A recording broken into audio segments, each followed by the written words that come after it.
imagine a world without color, where kings dressed in gray and artists painted only with shadows. But this world never existed, because for thousands of years, humans have fought, traded, and even died for a single shade. Color is more than just decoration. It is power. It is status. It is a story written in rocks, insects, and poisonous metals. Today, we can walk into any store and buy a tube of paint in any color we want.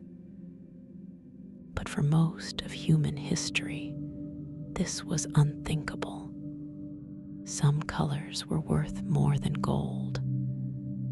Others were so rare they were reserved for gods and emperors.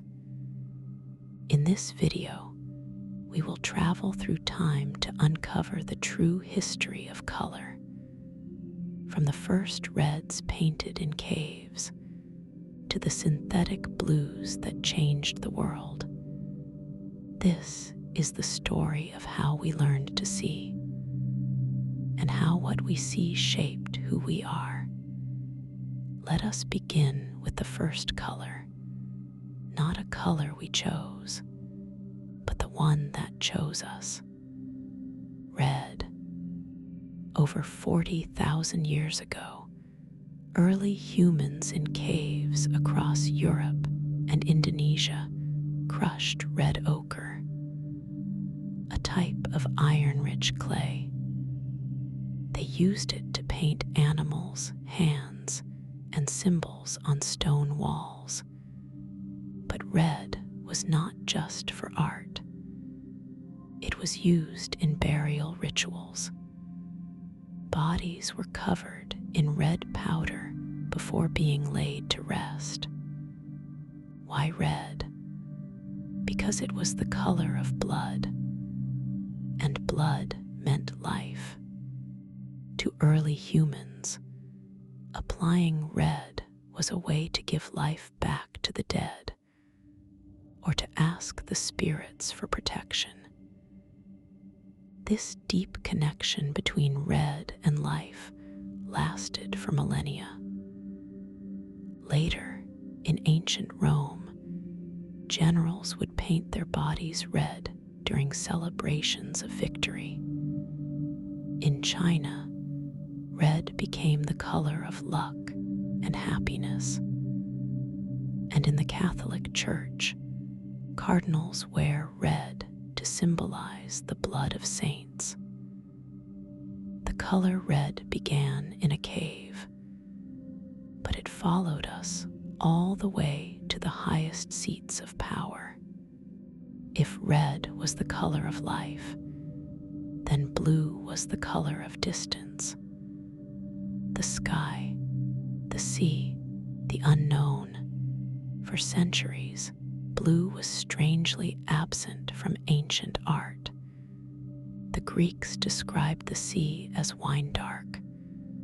They had no word for blue. To them, the sky was not a color you could name. But then, everything changed with a single stone. Lapis lazuli, a deep, brilliant blue rock found only in a remote valley in Afghanistan. For 3,000 years, this was the only source of true blue pigment in the world. It was more valuable than gold. To turn it into paint, artists had to grind the stone into powder, a slow and costly process. The final color was called ultramarine. Its name means beyond the sea. In the Middle Ages, only the most important figures could wear ultramarine. The Virgin Mary was almost always painted in blue robes, not because it was a holy color by nature, but because the pigment was so expensive, it was the ultimate gift to the divine. Kings and merchants would pay fortunes for a small amount. Blue was the color of power, mystery, and devotion. But it remained a luxury for the very few until the early 1700s, when a German paint maker accidentally created a synthetic version while trying to make red. The discovery of Prussian blue changed everything.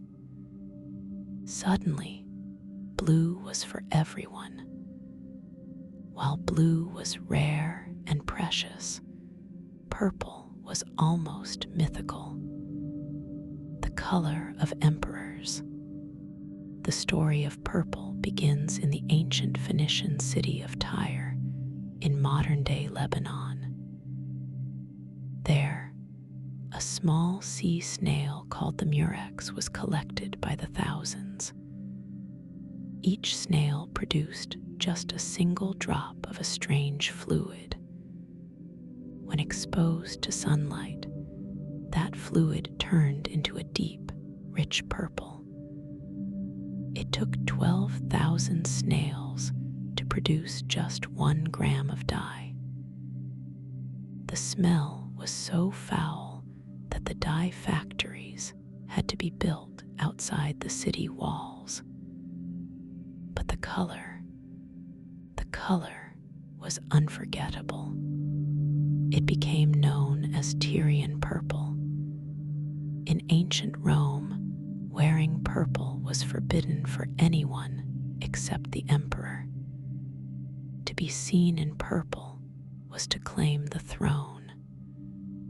The word purple itself became a symbol of royalty, but making it was a nightmare. The process was messy, slow, and the snails were nearly driven to extinction. Eventually, the secret of Tyrian purple was lost. For over 1,000 years, no one knew how to recreate that exact shade. It became a color of legend. It was not until the 19th century, during the Industrial Revolution, that a young chemist named William Henry Perkin accidentally discovered a synthetic purple while trying to cure malaria.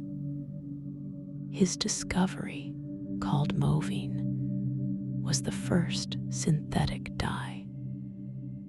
It started a fashion craze that spread across Europe. For the first time, purple was no longer reserved for kings. The color that had once cost an empire was now available to anyone with a few coins. It marked the beginning of the modern color industry. But not all colors were about power and rarity. Some colors were about poison. In the 18th and 19th centuries, a new wave of artificial colors appeared. They were bright, bold, and extremely dangerous. One of the most famous was Scheele's green, a brilliant green pigment that became wildly popular in Victorian England.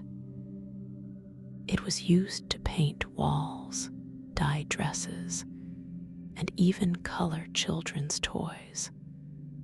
But it contained arsenic. People who slept in green rooms grew sick. Women wearing green dresses suffered from skin sores and nausea. Some historians believe that Napoleon Bonaparte died from arsenic poisoning caused by the green wallpaper in his bedroom. Green was literally the color of death. The same thing happened with other colors. A yellow pigment called chrome yellow was also toxic. A bright red called vermilion was made from mercury. For decades, the public had no idea. They bought beautiful colors without knowing they were slowly being poisoned. This era taught us a difficult lesson. The desire for color was so strong, people were willing to risk their lives for it. Today, we live in a world of infinite color.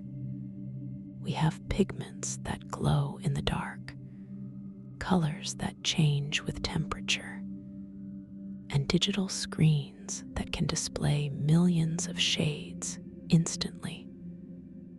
But this freedom came at a cost. The history of color is not just a story of art. It is a story of human obsession. We crossed oceans for blue. We crushed mountains for red. We drained the sea for purple. And we poisoned ourselves for green. Every tube of paint you see today carries that history inside it. The colors we take for granted were once worth fortunes, guarded by kings, and hidden in distant lands. So the next time you look at a painting, or choose a shirt, or see a sunset, remember that color is never just color. It is a story, one that we have been writing for 40,000 years. Thank you for watching.